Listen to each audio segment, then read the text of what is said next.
Assalamualaikum warahmatullahi wabarakatuh. Salam satu Malaysia. Salam Malaysia Madani.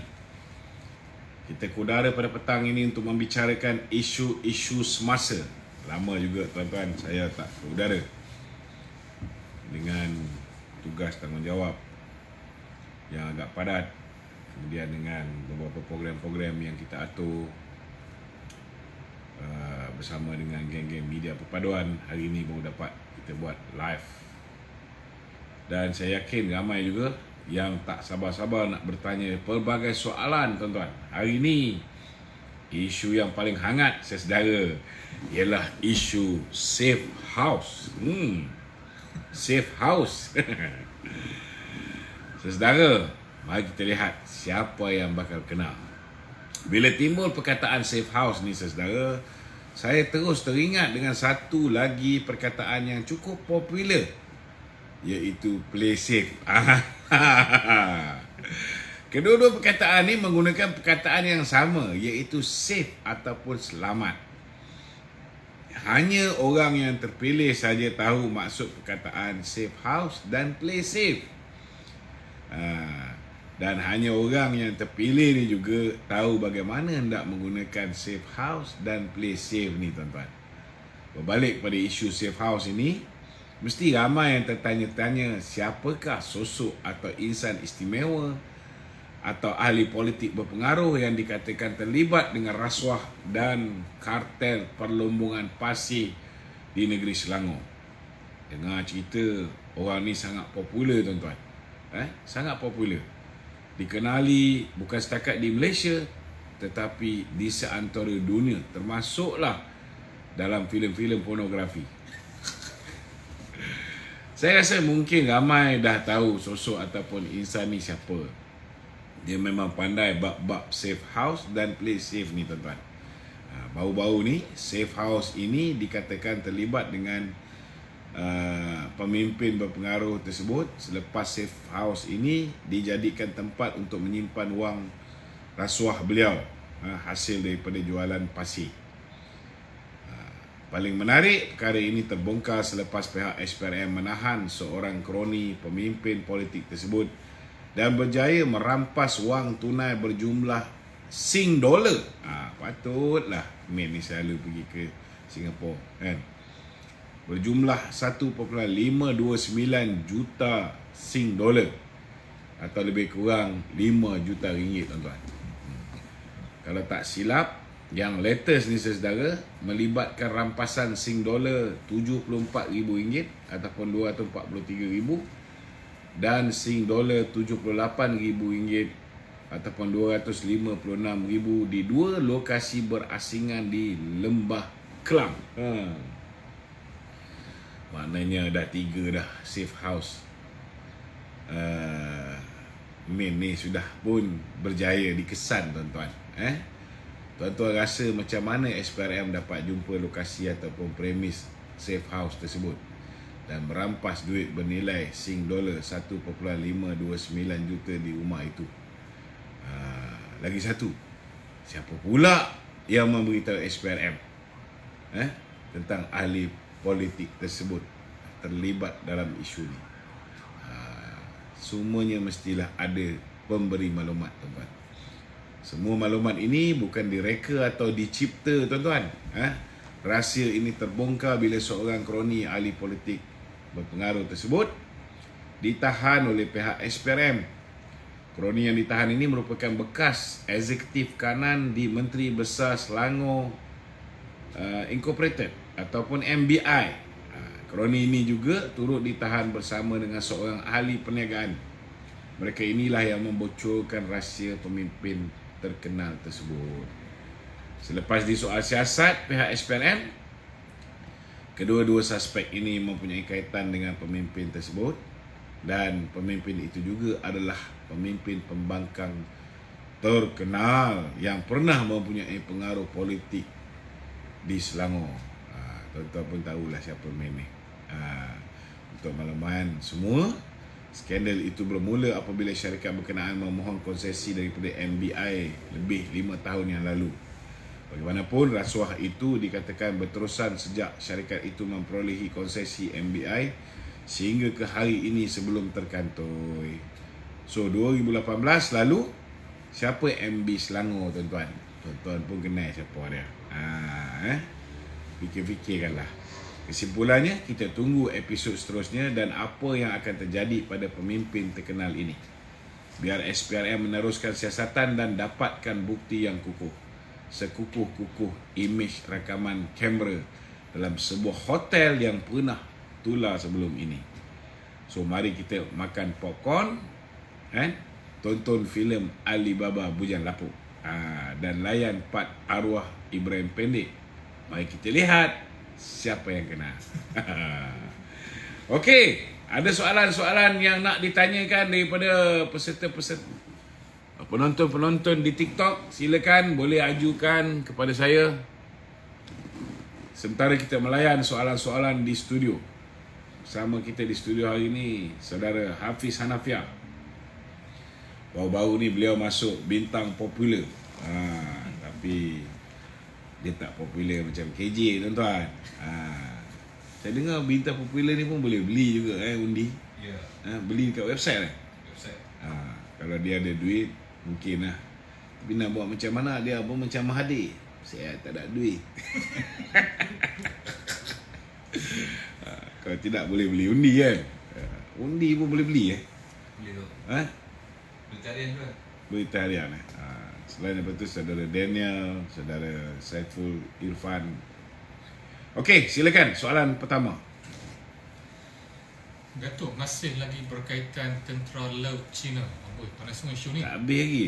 Tapi kali ini Lajnah Antarabangsa Dewan Muslimat PAS Malaysia atau DMPM minta kerajaan serius isu kedaulatan dan maruah negara. Jadi apa komen itu? Komen. Dewan Antarabangsa ni. Dulu masa Dewan jadi kerajaan, Dewan tak putuskan hubungan dengan China. Kan? Masa program-program dengan kedutaan China, Dewan pergi pula. Tak ada masalah. Itulah dia tuan-tuan. Saudara, jauh sungguh khayalan Lajnah Antarabangsa Dewan Muslimat PAS ni tuan-tuan. Sampai ke situ pula dia ingin politikkan isu tentera laut China di Pulau Pinang ni. Ya, saya ada terbaca berkenaan dengan artikel yang disiarkan dalam Harakah Daily. Tapi saya anggap apa yang dikatakan oleh pengurusi Lajnah Antarabangsa Datuk Mumtaz Matnawi ini sebagai suatu bentuk usaha beliau mempublisitikan diri. Maklumlah tuan-tuan, kita tak pernah dengar pun PAS ni ada Lajnah Antarabangsa Muslimat ni. Kita semua sudah sedia maklum, PAS ni bila ada isu yang boleh dia tunggang, dia orang akan tunggang habis-habisan. Dia orang nak cakap pasal ekonomi makin elok, nak cakap pasal ringgit makin stabil, nak cakap pasal tukar kerajaan, jumlah tak pernah cukup. So pilihan terbaik tunggang isu yang boleh ditunggang. Dalam konteks ni, isu kedatangan 2 buah kapal ke Pulau Pinang sebelum mereka ke Bangladesh. Saya nak tanya sikit lah pada pihak Lajnah Antarabangsa Muslimat PAS ni, selama hari ni mereka ni perjuangkan Islam ke? Benarkah PAS ni perjuangkan Islam? Adakah Islam bagi PAS itu memilih isu ataupun memilih kroni untuk mereka mengkritik? Saya nak tanya lagi, mana suara Dewan Muslimat bila kroni kamu iaitu Al-Fadhil Al-Ustad Dominic Lau menghadirkan diri dalam majlis meraihkan pegawai tentera laut Cina yang berlabuh di Pulau Pinang baru-baru ni? Apa saya tak bising? Bukankah Perikatan Nasional mengkritik kapal latihan Qi Jingquang dan juga kapal Jinggang Shan dari Zhangjiang ni bila mereka berlabuh di Pulau Pinang?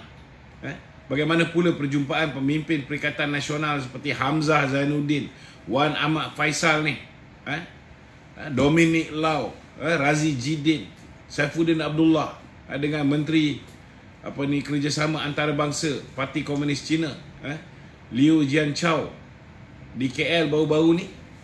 Bila time dia orang jumpa, okey, boleh. Bila time kita jumpa, kita pergi ke China, kita di label komunis.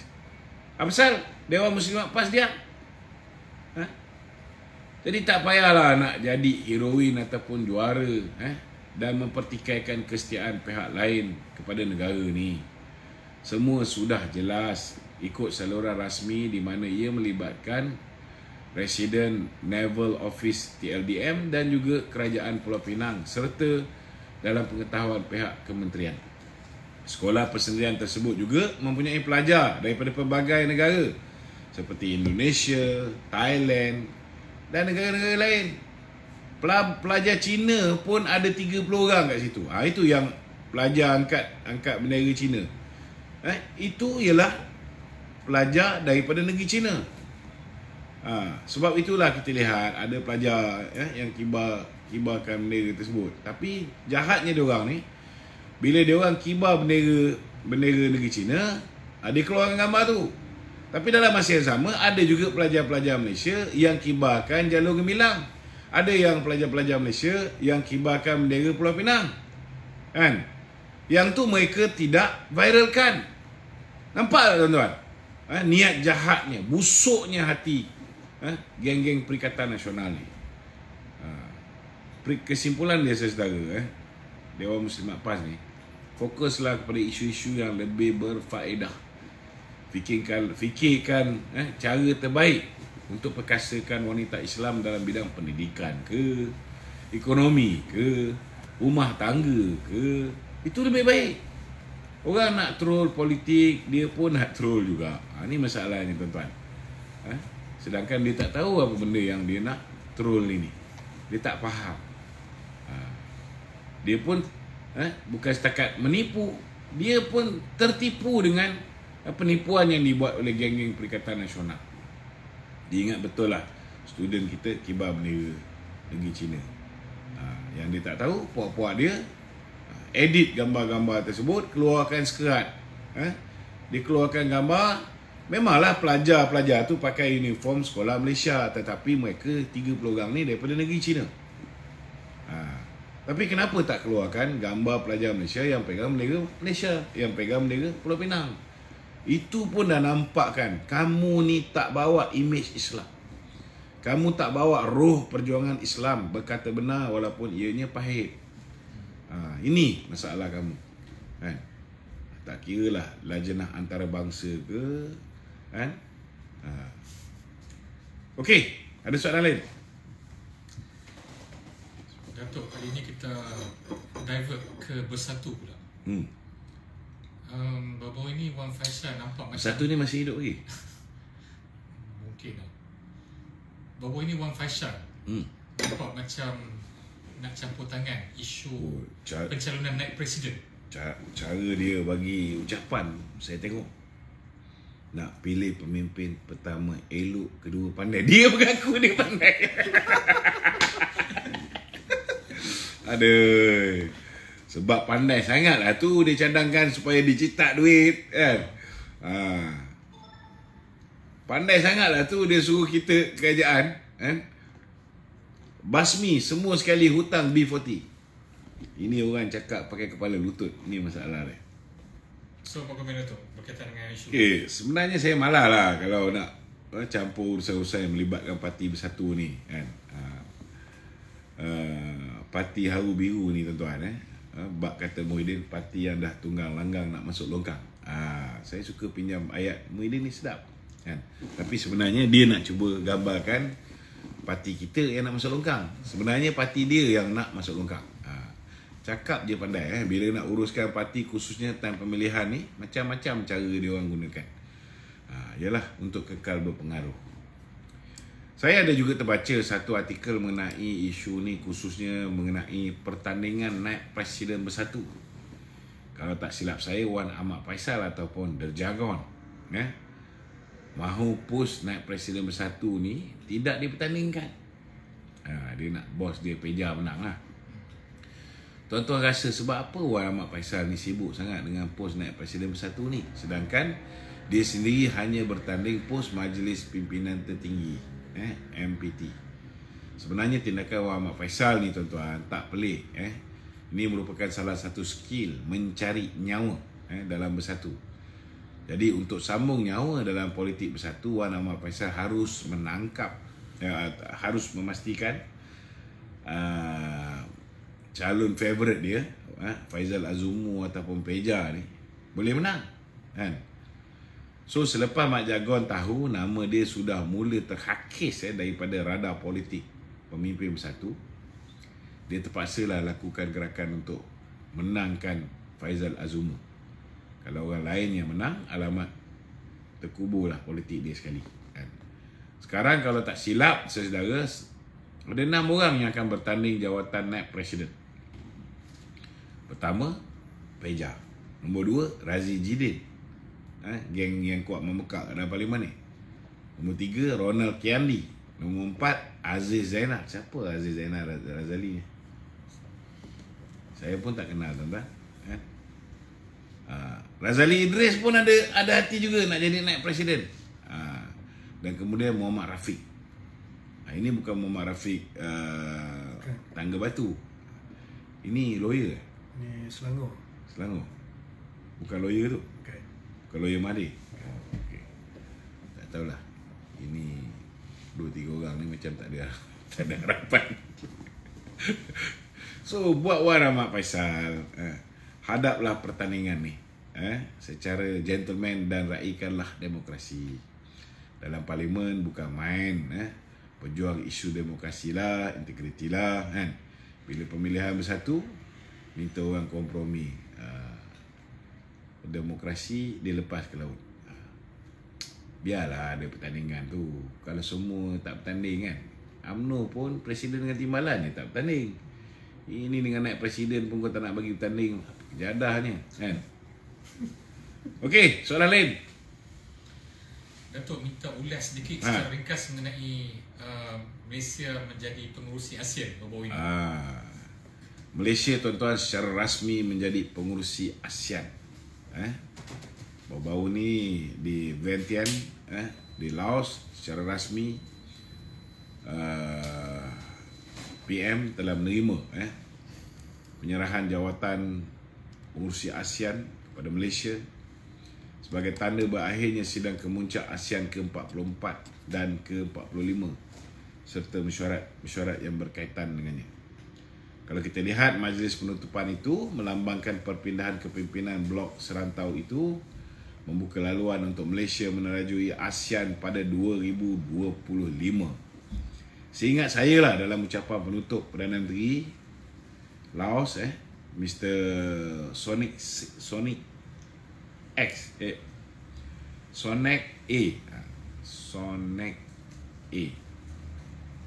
CP Hadon beliau menyampaikan penghargaan kepada para delegasi atas kerjasama dan sokongan mereka sepanjang Laos menjadi pengurusi ASEAN sebelum secara rasminya menyerahkan baton pengurusi ASEAN kepada Datuk Seri Anwar Ibrahim. Perdana Menteri Datuk Seri Anwar dalam ucapan beliau pula menegaskan komitmen Malaysia untuk mendukung nilai teras dan keutamaan ASEAN sambil menekankan bahawa di bawah kepimpinan Malaysia, ASEAN akan terus teguh mengekalkan Asia Tenggara sebagai sebuah rantau yang aman, stabil dan makmur, insyaAllah. Perdana Menteri juga menegaskan ASEAN akan tetap tegas dalam melindungi Asia Tenggara sebagai zon keamanan, kestabilan dan kemakmuran bersama. Perdana Menteri juga menekankan semangat konsensus akan terus dikekalkan dalam kalangan negara anggota dan pada tahun 2025 akan menjadi bab penting untuk ASEAN penuh dengan makna dan potensi. Kalau tak silap saya, tahun 2025 merupakan ulang tahun ke-10 penubuhan komuniti ASEAN, di mana ia dilihat sebagai satu pencapaian penting bagi rantau ini. Selain itu juga, Malaysia juga, tuan-tuan, akan menerajui pengenalan visi komuniti ASEAN 2045 yang menggariskan hala tuju masa depan bersama blok itu untuk 2 dekad yang akan datang. Apa yang menarik, Perdana Menteri juga turut menekankan kepentingan penyertaan Timor Leste dalam blok ASEAN dengan menyatakan bahawa keanggotaan Timor Leste bukan saja akan meningkatkan potensi ekonomi ASEAN tetapi juga menyumbang kepada merealisasikan wawasan jangka panjang ASEAN.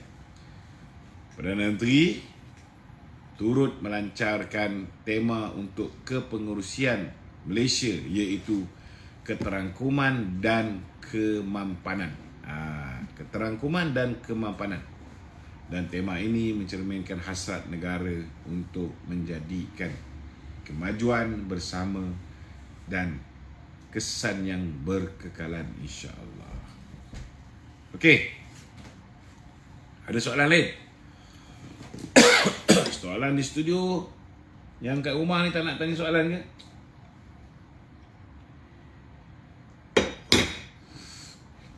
Silakan. Soalan studio. Datuk, PAS Johor baru-baru ini ada mengatakan bahawa cuti hujung minggu di Johor ditukar kepada Sabtu dan Ahad sebagai peninggalan penjajah. Sebagai anak Johor, apa pandangan Datuk kata perkara ini? Ulas sikit. Terlebih dahululah nasihat dan pandangan saya, PAS Johor harus berhati-hati dalam mengeluarkan kenyataan, khususnya yang melibatkan titah Duli Yang Maha Mulia Pemangku Sultan Johor. Jangan korang hajar, kata orang Johor, jangan korang hajar. Jika PAS Johor hendak bermain politik atau melabelkan pertukaran cuti mingguan kepada Sabtu dan Ahad sebagai peninggalan penjajah, ini satu kenyataan yang dilihat cukup berat dan cuba mempertikaikan titah yang dibuat oleh Ketua Agama Islam Negeri Johor. Johor ada mufti kerajaan negeri tau. Johor juga ada Majlis Agama Islam Negeri. Johor juga mempunyai barisan jawatan kuasa fatwa negeri.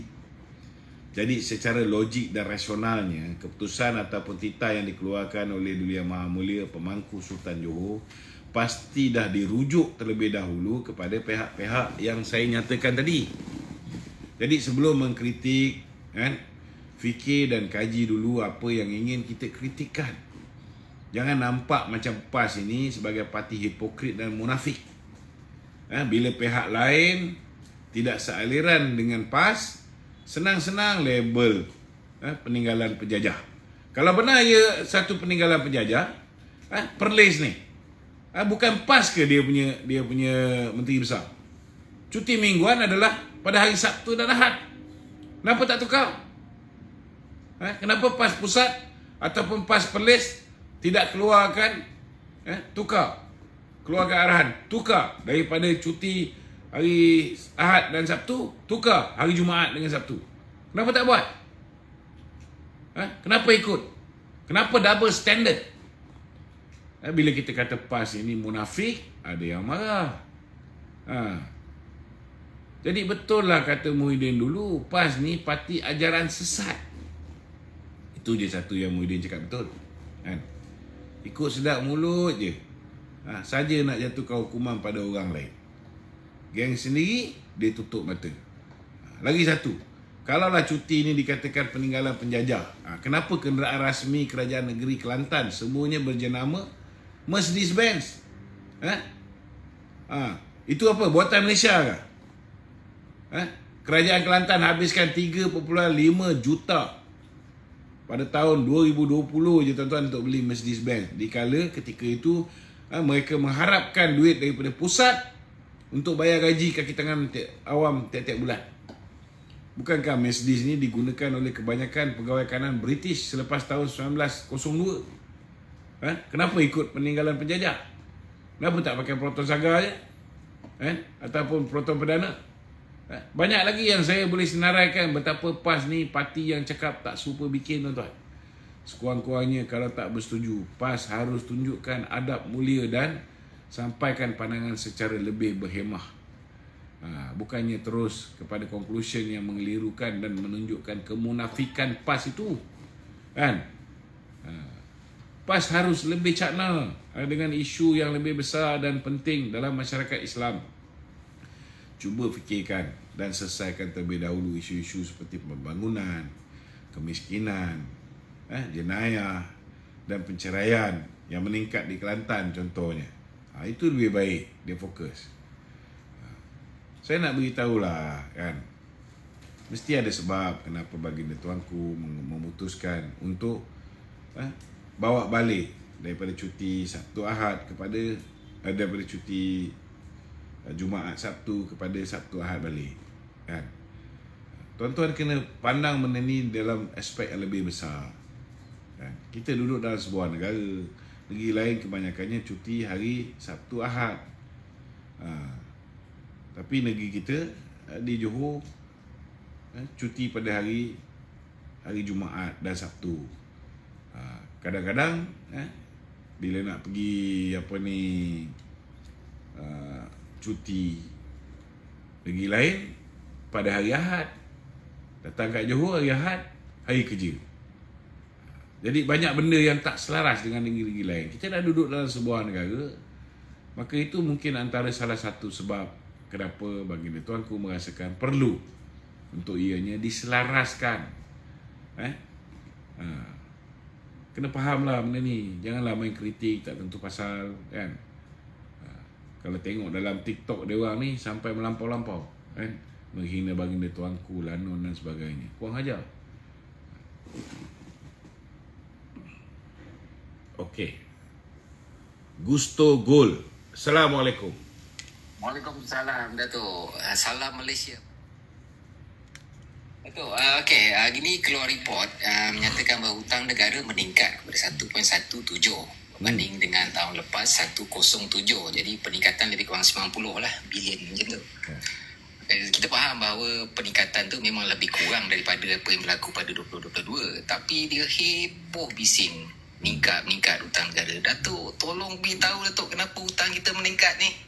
Memang dia ada banyak sebab kenapa hutang kita meningkat, kan? Tetapi sebab yang paling dahsyat yang saya boleh fikir dengan otak yang waras ialah apabila rakyat silap memilih Mahathir Mohamad dan kemudian rakyat dipaksa untuk menerima Muhyiddin Yassin sebagai Perdana Menteri. Zaman Datuk Seri Najib, dia serahkan negara ni hutang pada tahun 2017, hutang negara cuma 50.8% against our GDP, iaitu 686.8 bilion sahaja.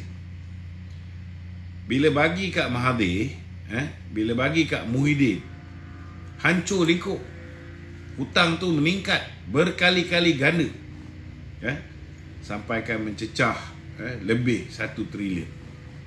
Ini saya nak salahkan diorang pun tak boleh, kan? Sebab rakyat yang buat pilihan. Dah tahu Mahathir ni 22 tahun dia jadi Perdana Menteri, dia sesamun-samunnya, kan? Dia betul-betul buat duit, sehingga anak dia tak ada seorang pun berjaya jadi jutawan, semua jadi bilioner, kan? Tapi kita bagi juga dia jadi Perdana Menteri, kan? Rakyat juga silap. Dah lakukan kesilapan tahun 2018, pilih seorang Perdana Menteri, undi sekali dapat 3 Perdana Menteri. 2022 sekali lagi rakyat melakukan kesilapan. 4.2 juta orang Melayu mengundi Perikatan Nasional. Sedangkan ketika bapa Perikatan Nasional Muhyiddin Yassin bin Tompok ni menjadi Perdana Menteri, hidup rakyat Malaysia ni sengsara, kan? Nak kerja pun tak boleh. Ada yang essential services boleh keluar cari makan, yang non-essential tak boleh keluar cari makan. Saving habis, nak bagi anak bini makan susah, kena merayu supaya duit KWSP dikeluarkan. Zaman BN tak pernah, kan? Last kali pinjam duit Along, last kali kena kejar dengan Along, last kali ramai yang bunuh diri. 143% kadar mereka yang bunuh diri meningkat zaman Muhyiddin jadi Perdana Menteri. Tapi bila datang pilihan raya, dia orang upah sikit dengan sedikit ganjaran, habis 4.2 juta orang undi Perikatan Nasional. Sekarang kalau nak bising, harga hutang naik, nak buat macam mana?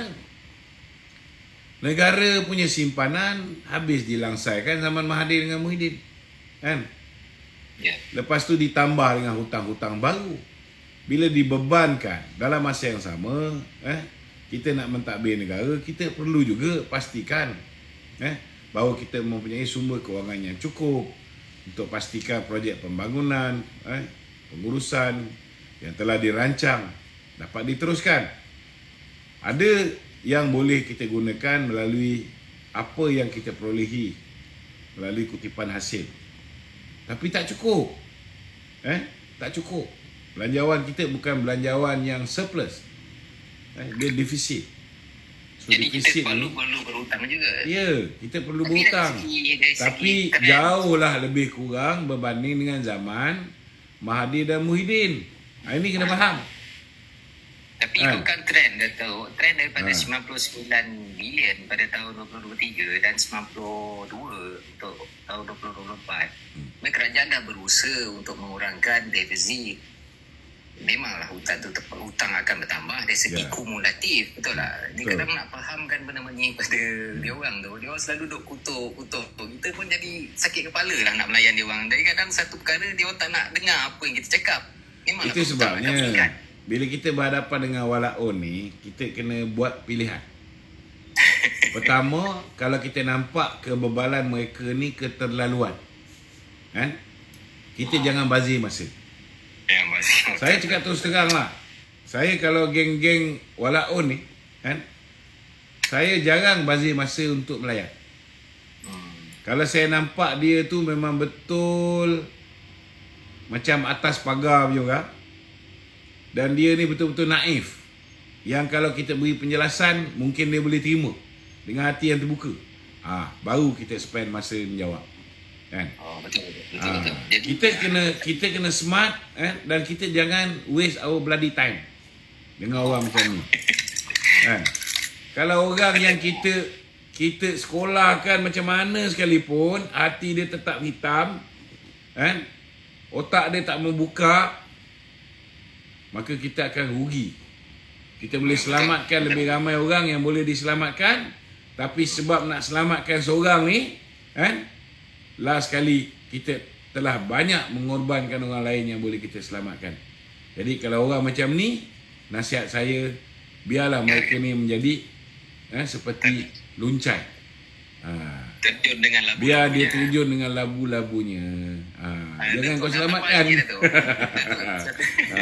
Datuk Lama, nak tambah satu lagi. Berkenaan dengan cuti hujung minggu. Saya pun orang Johor tu. Yeah. Saya orang Pasir Gudang. Tapi berhijrah ke Pahang. Tapi pengundi kita balik ke Parlimen Tebrau. Okey Datuk, berkenaan dengan cuti hujung minggu tu, sekurang-kurangnya pasangan-pasangan PJJ ni bolehlah ada masa lebih sikit. Betul Datuk? Kita nak tambah sikit. Itulah kebaikan. Itu sebab kena selaras dengan negeri-negeri lain. Dia mesti ada sebab kenapa dia buat begitu.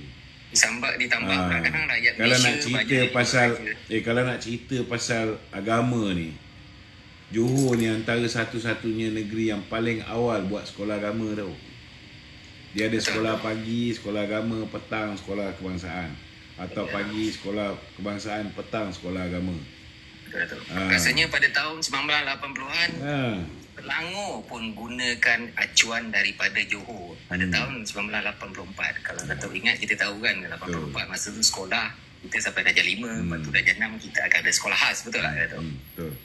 Macam tu lah, maksudnya Selangor pun guna acuan daripada Johor kalau ikutkan dia punya perjalanan sekolahan agama ni. Tapi kata tak Islamik tu dangkal sangat lah. Orang baru main lah, orang cakap baru tahu tentang perjalanan Johor tu kan. Betul tak? Betul.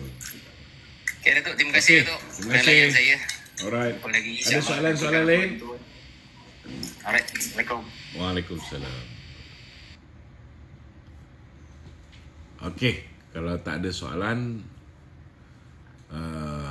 saya harap sahabat-sahabat di rumah dapat tolong share live kita pada petang ni supaya kita boleh beri kefahaman kepada seberapa ramai yang mungkin. Assalamualaikum warahmatullahi wabarakatuh.